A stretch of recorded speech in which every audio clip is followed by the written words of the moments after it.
మానసిక ప్రశాంతత, సంపూర్ణ ఆరోగ్యం కోసం ప్రతి ఒక్కరూ ధ్యానం, యోగా అలవర్చుకోవాలని స్పీకర్ అయ్యన్న పాత్రుడు అన్నారు. డిసెంబర్ 21న ప్రపంచ ధ్యాన దినోత్సవం సందర్భంగా నర్సీపట్నంలో నిర్వహించనున్న ప్రత్యేక కార్యక్రమ వివరాలను ఆయన బుధవారం వెల్లడించారు. 21వ తారీఖున ప్రపంచవ్యాప్తంగా ప్రపంచ జ్ఞాన దినోత్సవం అని చెప్పి కార్యక్రమం ఉంది. ప్రపంచంలోనే చేస్తున్నారు అందరూ కూడా జ్ఞానం గురించి. అంటే జ్ఞానం గురించి ఇంపార్టెన్స్ కూడా మీ అందరికి తెలుసు.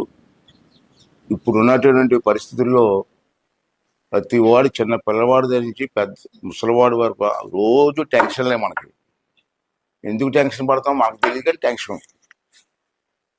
ఆ టెన్షన్ పోవాలంటే జ్ఞానం అవసరం. జ్ఞానం చెయ్యాలంటే దానికి ఒక ప్రక్రియ ఉంటుంది.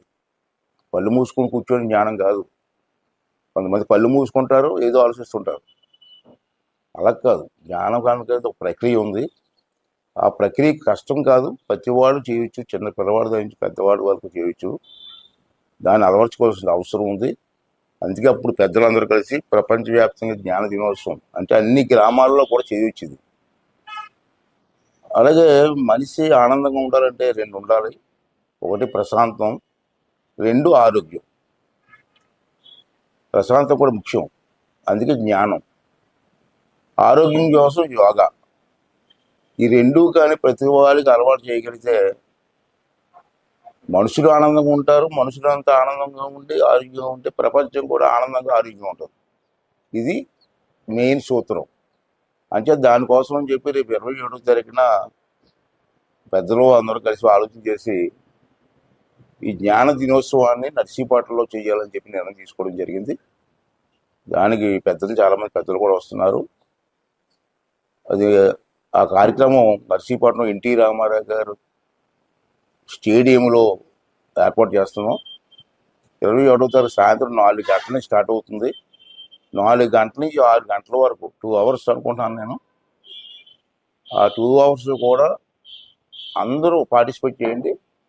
ఆ రోజు హైదరాబాద్ నుంచి పెద్దలు కూడా వస్తున్నారు. వారు జ్ఞానం గురించి, జ్ఞానం ఎలా చేయాలి, ఎలా చేస్తే మనకి సఫలీకృతం అవుతుందని చెప్పి వారు ఉపన్యాసాలు ఇస్తారు. అవన్నీ విని దాన్ని ఆచరిస్తే చాలా బాగుంటుందని చెప్పి నా తాలూకు ఉద్దేశం. ఆ రోజు కార్యక్రమానికి నర్సీపట్నంలో సుమారు 30 స్కూల్స్ ఉన్నాయి. ఆ స్కూల్స్ పిల్లలందరినీ 9th క్లాసు, 10th క్లాసు, వీలైతే ఇంటర్మీడియట్, ఈ 3 క్లారిఫికేషన్ ప్రకారంగా పిల్లలు కూడా పిలుస్తున్నాను. పిల్లలందరూ కూడా 30 స్కూల్స్ నుంచి పిల్లలు వస్తారు. వారితో పాటు పిల్లలే కాదు, పెద్దలు కూడా కూర్చోవచ్చు. అంటే నర్సీపట్నంలో ఉన్నటువంటి పెద్దలు కానీ చిన్నలు కానీ అందరూ వచ్చి పెద్దలు ఇచ్చినటువంటి సూచనలు తీసుకొని ప్రతిరోజు ఉదయం అట్లీస్ట్ ఒక 15 నిమిషాలు జ్ఞానం చేయగలిగితే ఇల్లంతా బాగుంటుంది, మనంతా ఆరోగ్యంగా ఉంటాం. ఈ కార్యక్రమాన్ని నర్సీపట్నంలో చాలా బాగా చేస్తున్నాం. రాష్ట్ర వ్యాప్తంగా చేస్తారనుకుంటున్నాను, కానీ నర్సీపట్నంలో చేయాలని డిసైడ్ చేసాం. అంటే నర్సీపట్నం టౌనే కాదు, నర్సీపట్నం నియోజకవర్గంలో అన్ని మండలాల నుంచి కూడా ఇంట్రెస్ట్ ఉన్నవాళ్ళు,